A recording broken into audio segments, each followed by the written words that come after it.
Firman family. Good morning. Got Megan with me today. Look, I think we wore the same shirt. You Nice. did. You didn't even plan it. uh, Today, if you haven't guessed by looking at the screen, we're going to talk about wattage and how to select a generator, how to figure out what you need to buy based on what you're going to run, and then also talk about fuel sources and the reason that maybe you need a generator and how all that impacts your purchase decision. So we have a lot of resources available through our website that will help you make this decision, and we want to point you to those as well. I think the one that I want to get started with is a blog. If you're not familiar, I'll show you how to get there on our website. So this is our homepage. Once again, there's Tristan, one of our technicians. Yeah, looking handsome as always. So go to support, go to blog, and then in the blog, you're going to find a whole bunch of blog posts. And we're going to keep hitting load more until we find, let's see here, what gen do I need? What generator do I need? Did you write this one? I did not. I think Coralie might have written this one. So this is a great blog. Coralie wrote all about what kind of generator you need to buy based on what you're going to run and the situation and the conditions. And you can see here she's got some great information. She talks about finding the right generator for your needs. Have you lived through a natural disaster? You've been out of power for days or weeks and seen your resources going to waste? Do you have a lively outdoor life? So some people are using generators in a power outage to keep their refrigerator on, their freezer on, and maybe air conditioning and heat. Or you might be using a generator for fun. You're using it outdoors. You have a cabin in the woods, or you're enjoying homemade projects. You're using it around the house for working on projects. I know a lot of people that have bigger pieces of property. Not so common here in the city, but out in rural areas, a lot of people have bigger pieces of property, and they want to use all their electric tools and things like that, and they want to use them out far, further away from a building where they need to. Maybe a lot of people now have electric chainsaws or electric pumps or all those kind of things, and so having a generator can be really important. So whether it's work, play, or storm, she says Firman consistently makes sure to provide the highest quality equipment for you and your family on your journey. So what do I need power for? So she has some tips here. This is going to help you decide wattage and runtime. Determine the devices you need to run simultaneously, recording the running and starting watts of all devices. So a lot of things that you purchase, you might even be able to look at the item on the website before you buy it. So let's say you're buying a refrigerator, you can look up the refrigerator online, find out what the wattage draw is. Sometimes they won't have wattage draw, and she mentions that here. If you want to find watts, but let's say you're looking at something and it doesn't tell you what the watts are. Yes. Maybe it just tells you amps. Yeah. So it might say it's 10 amps. Okay. So the way to find the wattage is to multiply amps times volts. Okay. So if you have a 120 volt refrigerator, anything that plugs in your house is going to be 120 volts, okay. except for like a dryer or a range. Those will be 240 volts. Or a central air conditioner, also 240 volts. But everything else in your house should be 120. Okay.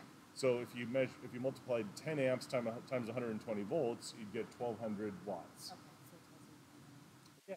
So you start adding that stuff up. So maybe you have a 1,200 watt refrigerator, and maybe you've got a 1,500 watt space heater. So now we're up to 2,700 watts, and maybe another 300 watts for a laptop, let's say. So now we're at 3,000 watts, and you're going to add the running watts of all the appliances selected and record that number as your total running watts. And then you identify the device with the highest additional starting watts, and we'll talk about starting watts in a minute, and record that number.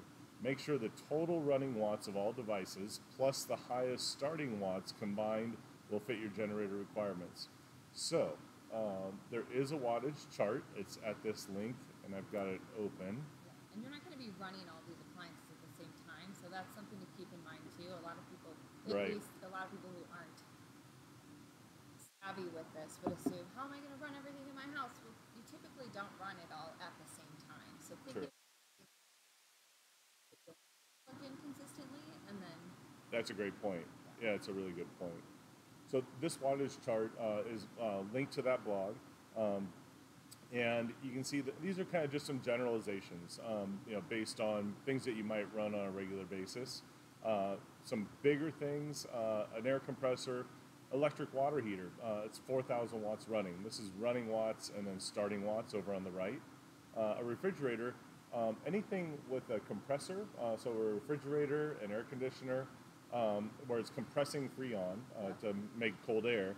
Okay.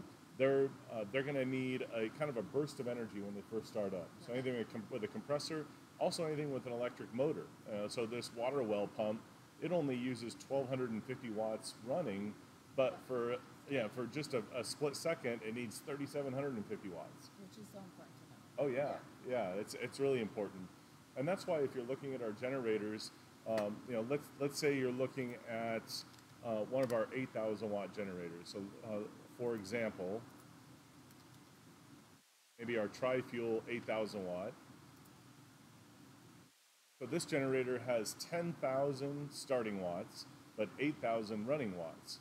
So if we look back at our wattage chart, we know that the running watts or the starting watts make a big difference. With 8,000 running watts, you might go, well, gosh, I can run a lot of things. I can run my electric water heater, that's 4,000 watts, and my refrigerator, now we're up to 5,000 watts, and my hammer drill, because I need that every day in a power outage. You're gonna be building.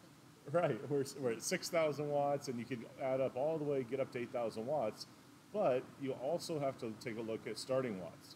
Yes. Because now we've got, even though we have 8,000 running watts, we have 10,000 starting watts, so I'm at 6,700. Oh, but my hammer drill's 3,000 watts starting. So if I'm running all those things simultaneously, I could have a problem, right? Absolutely. Yeah.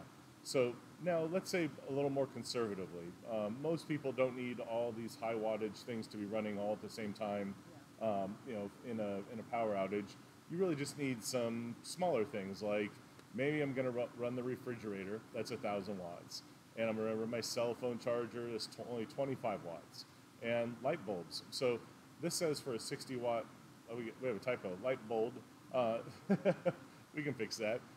But keep in mind too that you could probably turn on a lot of lights in your house because most of us now have LED or compact fluorescent light bulbs. I know the LEDs in my house, I think most of them only take like 8 watts or 10 watts. Okay. So they really don't draw very much power at all. So you could really turn on a lot of lights. And you don't have to worry so much about those starting ones because it looks as though those are nothing. Yeah, the starting watts don't apply, unless they're it's higher up, yeah, and even this little inflator pump.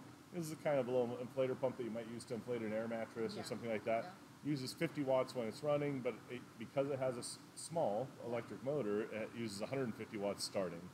But you can see a lot of these things, a TV and a computer, they don't really use a lot of power, and most of those things don't have starting watts applying to them either. But a few of those bigger ones are good to know. So this is a really good resource. Yeah. And I like that it kind of tells you where you fall in the range too. Mm-hmm. Yeah, exactly. So once you've figured all this stuff out, then you can, and I would say jot this down on a piece of paper, or if you're tech savvy, put it in an Excel spreadsheet and know in advance. Absolutely. For sure. Like it's something a lot of people, you don't want to have to be trying to run to the store to get this, the day of an emergency, or Absolutely. you never know. Severe weather is coming around. Yeah. When the storm's bearing down, that's not the time to be doing this math. Yeah, you want to have it, and you want to always know. So it's good what you said. Always kind of make sure you know what you generally run and what's most important.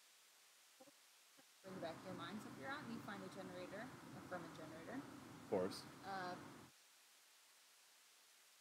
when you find one that meets your needs. So. Absolutely. Yeah, because you might make your list and say, okay, in a power outage, the things that are really important to me are going to be my refrigerator, that's 1,000 watts, and my cell phones, and maybe I want to charge 4 of those simultaneously, that's only 100 watts, and the TV and the router and the modem, so I can keep my internet on, and so add all those things up, and then you might say, okay, well, I'm at 5,000 watts running, and 6,000 watts starting. So I can go. I'm going to go to Lowe's. I'm going to buy one of our 6,700 watt, generators, Yep. and know that I've got plenty of power. 6,700 running watts, Absolutely.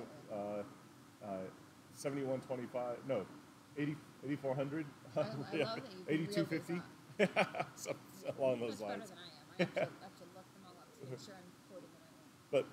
But you know that the generator that you buy is gonna have enough power to run all the important things. Absolutely.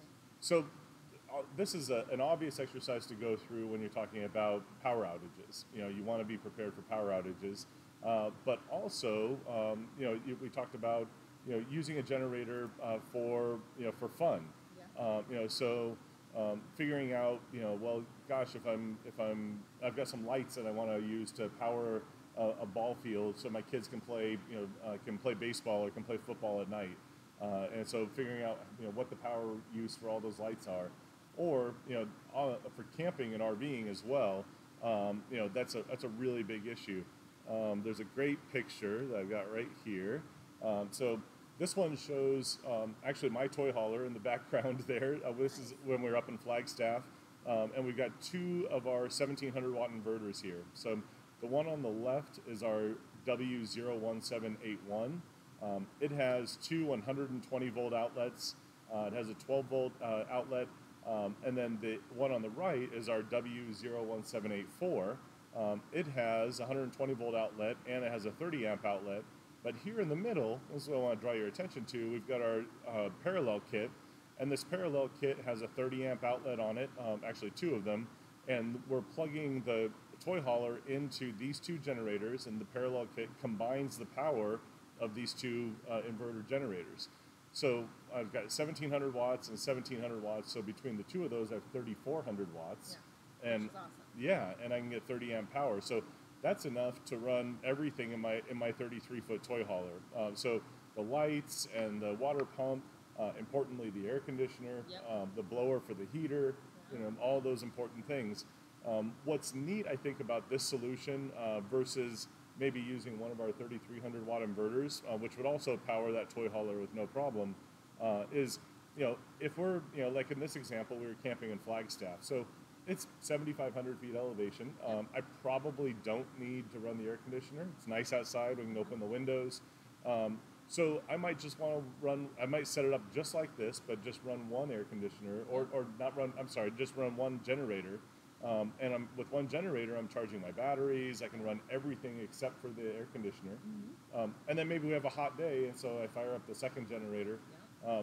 But running this way gives you a lot of versatility. For sure. Running one of those inverters, I'm only going to burn less than a gallon every 10 hours. So really, really fuel efficient, really, really quiet.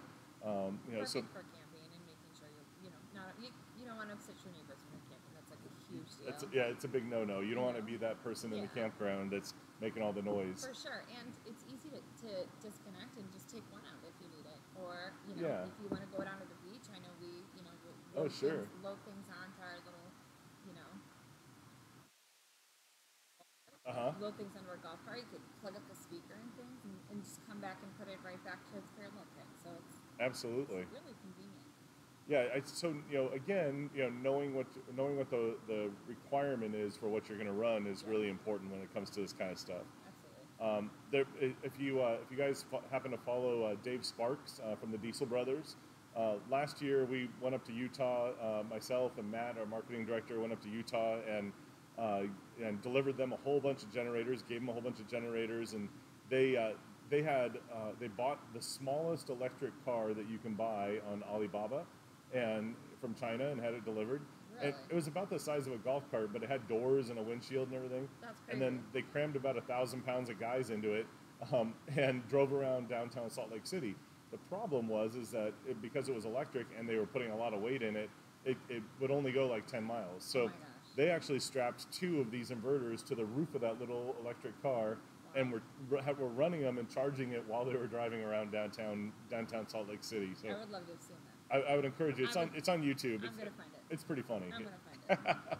Yeah, and it worked. And I think they also strapped a boombox on there, and they were, it made me think about that because, you were saying with your golf cart. Yeah, we actually did see someone who had an inverter strapped to their golf cart. We're like, that's genius. Like, you always can bring that where you need it. Sure. Yeah. Yeah. You can. cure that range anxiety. Yeah, there's a lot of different things you can do with these. And what's nice is that these are two of the same inverters that put out the same power, except they're built differently and they have different uses. So that's what's kind of awesome about our product. Yeah, in this case, you could actually accomplish this without the parallel kit. The generator on the right has a 30 amp outlet, and it comes with parallel cables. So you could actually plug your RV or your camper into that 1784 on the right, and accomplish the same solution that way. Some people with bigger RVs where they might have 2 or 3 air conditioners, they might do the same thing, but instead of two 1700 watt inverters, they might use a 1700 watt and a 3300 watt. So then they're at 5,000 watts, they could run 2 air conditioners with 5,000 watt power. Or people with 3 air conditioners, a lot of people that have RVs or campers that need 50 amp power. Okay. I know you guys have a big bus size RV, right? Yeah. So you could actually connect 2 3,300 watt inverters with our 1201 parallel kit and get 50 amps that way. It's crazy. Yeah, I think I might even have that open. So can you plug anything into these? Like any appliance, any electronic, or are there certain ones that you should be plugging in directly, and there are some that you should be protecting? Yeah, so it's a great question, and I think that question comes down to like clean power. Yes. So all of our inverter, our Whisper series generators, are clean power. So they're less than 3% total harmonic distortion. So you could plug anything into them at all. Any sensitive medical equipment, even anything at all. Our open frame generators, their power is up to 25% total harmonic distortion. Okay. So not that clean power, but most everything will be safe to plug into a normal open frame generator. There's a couple of exceptions. Things like uninterruptible power supplies are very finicky about clean power. So there might be 1 or 2 things out there that you wouldn't want to plug into and it won't damage the device. The device might just turn off and not work plugged into an open frame generator. So what would you do to charge those kinds of devices then? Is there something you'd plug into this that would make it like that you could plug in between the two? Yeah, there are power conditioners out there that might be something possible, but that's better. It's just like go inside and plug it in the camper. Yeah, while it's hooked up. Got it. Exactly. So this is our 1201 parallel kit, and again, this one actually has a 50 amp outlet, the one in that picture. So with a 50 amp outlet, you can plug an RV directly in. So again, knowing the amount of power that you need is critical before you make your purchase decision. So if you know that you've got an RV or a camper that has a 50 amp outlet, that's going to be the 4-prong outlet, you're going to want to go with a parallel kit and probably 2 of our 3,300 watt inverters, something like this. Something like our 3383. This is 3,300 watts running, so combined we have 6,600 watts if you connect 2 of these with our parallel kit. So that's a lot of information about wattage. Yeah. Let's talk about fuel. Coralie says that if you're looking for backup power in case of emergencies, we recommend our dual fuel or tri-fuel generators. They can take up to 8,000 watts, so you'll never be without power.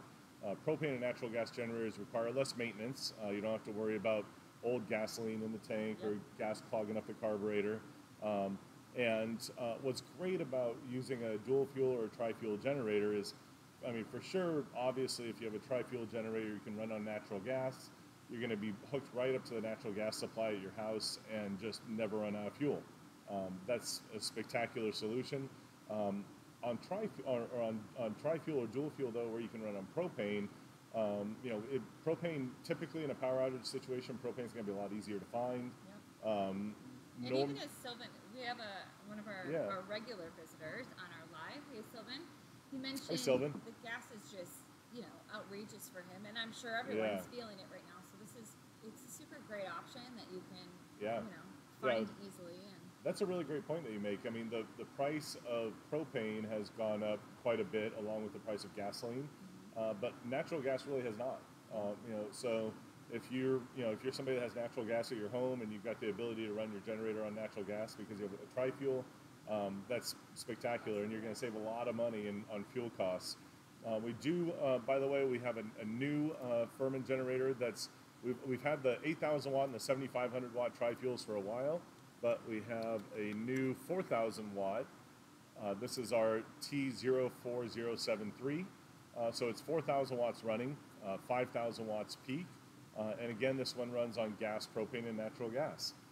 It's been really popular already.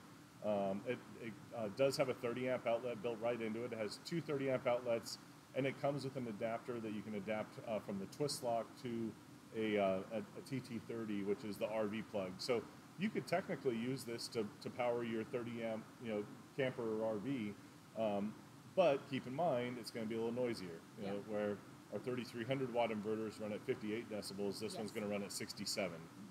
So it's going to be a little noisier, but if you're dry camping, you're out in the woods, you're in the desert, in a place where there's no one else around, maybe you don't care about that. Yeah, for sure. Yeah. And I love that we have our seal alert. That's such a big initiative that we're running with too. Yeah, here, let me zoom in on that. So we have CO alert on this generator, and we're coming out with more and more generators that have CO alert. So basically, again, the generator is sniffing the air all the time. It's looking for a certain number of parts per million of carbon monoxide accumulation. And so if it senses that, it'll just turn itself off and protect the users from carbon monoxide.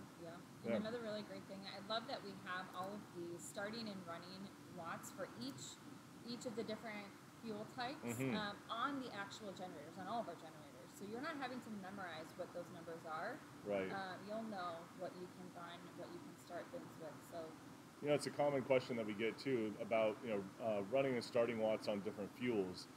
So the potential energy in fuels is measured by BTUs, which stands for British Thermal Units. And there are more BTUs in gasoline than there are in propane. And then again, there's even more BTUs in propane than there are in natural gas. So you can see on the front of this 4,000 watt 4,000 watt generator tri-fuel. If you're running on gasoline, you get 4,000 watts running. If you're running on propane, you get 3,600 watts running. And if you're running on natural gas, you're going to be 3,200 watts. So there is a price to pay for using different fuel sources. However, again, as long as you're doing your math before you make your purchase, you might be perfectly fine, getting 3,200 watts. And 3,200 watts on this generator, that's still going to be enough to get that 30 amp power that you need for your RV or your camper. And it might be plenty of power for you if you're using it for home standby. Let's take a look again at our other bigger tri-fuel. So our 8,000 watt tri-fuel, it's got that same graphic. So we're getting 8,000 watts running on gasoline, 7,250 running watts on propane, and 5,500 watts on natural gas. So just something to be cognizant of, something to make sure that that you're buying the right generator based on what you're going to run. But boy, being able to save a bunch of money on fuel right now is a really big deal. Absolutely. Yeah.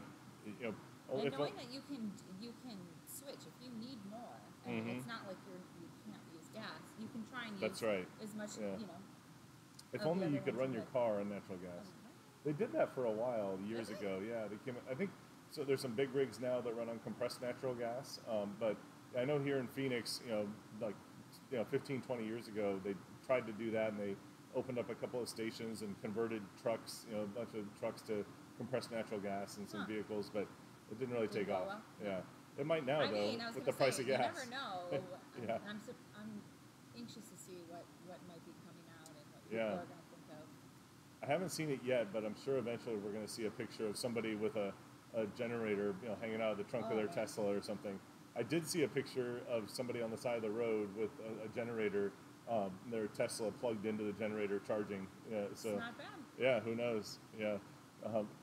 So let's see, what else can we learn about what to run? Last question Corley asked us is who will be using the generator? And I think this has to do mostly with the way that you start it.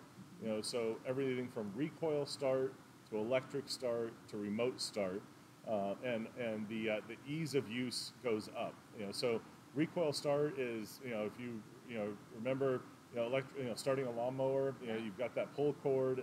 All of our generators have a recoil start, basically just as backup.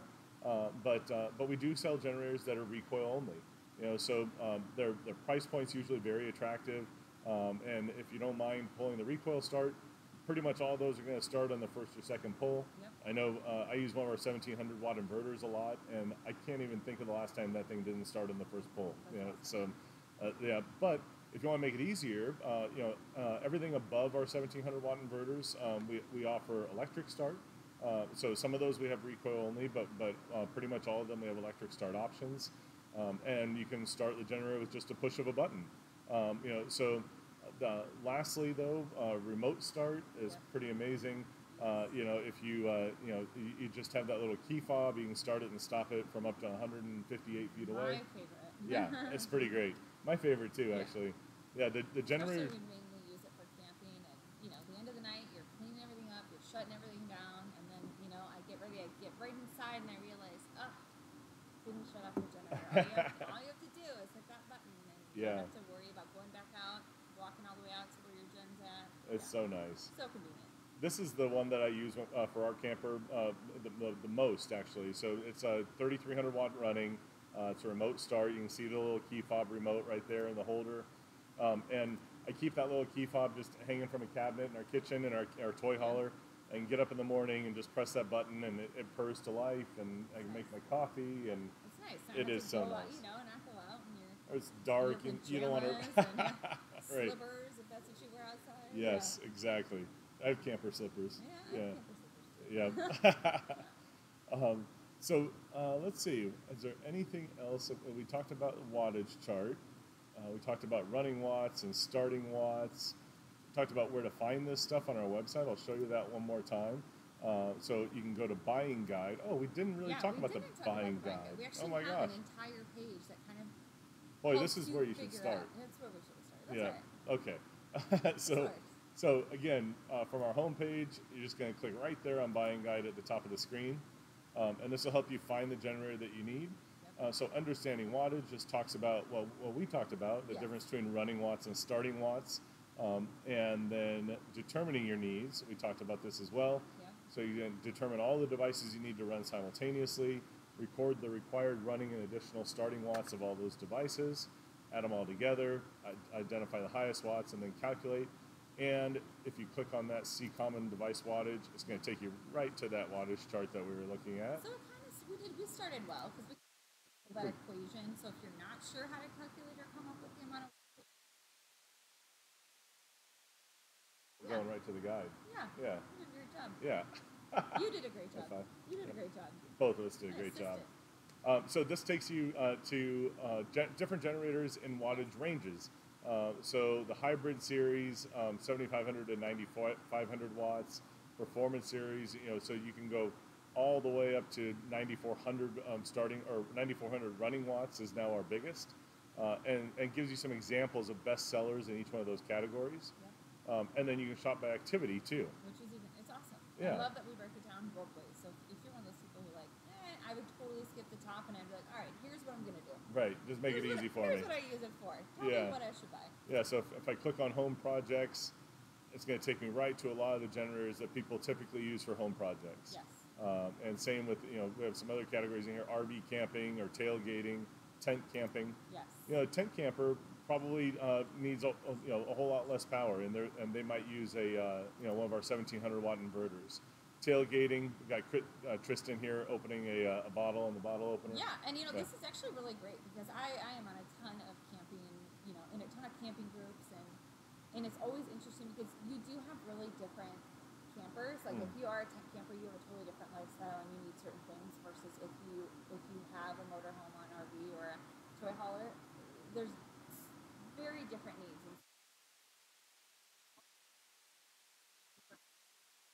Yeah. Yeah. That's good to know. Absolutely, yeah.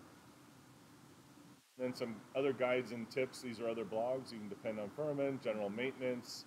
There's a lot of information in here. If you haven't taken a look at our blogs, you should. Megan's been doing a great job with this. And also we actually have a page somewhere in here, and it tells you it's like common facts FAQs right there. So common questions and things that people come to us with. So same concept. We have generator 101 at the bottom, or just regular generator use and maintenance. But these are common questions and things. And as we get more questions, we'll make sure we're answering them and we're putting them on here as well. So this is a great one. Do you have exhaust extension kits? Can I extend the exhaust by myself? No. There's somebody selling these things out there online, and it is a really bad idea. Yeah, and I think they push that they're like partnered or something. Yeah, they use our name. It's really irritating. Do not do that. We like to be as safe as possible. Yes, absolutely. Safe as possible, and that's not safe. But lots and lots of questions, and then if you have a question that you don't see a response to, you can click here and you can talk to us, send us a response, or you can even chat. Yes, chat now is so easy, and it's quicker than an email, quicker than a phone call even. Like they're back to you in no time, and they'll help you get anything resolved that you need. So there's Chris online right now. They even tell you who you're talking to. It's amazing. Should we try it? Sure, let's do it.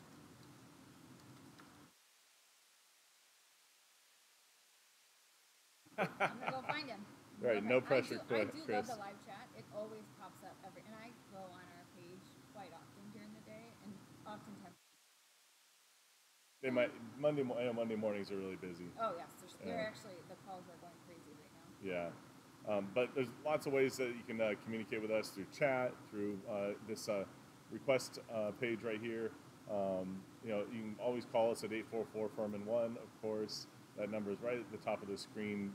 Stuck to the top of the screen all the time. So I think we've covered everything. Yeah. Feel pretty good. Yeah. Absolutely. All right. We're excited. We have a fun.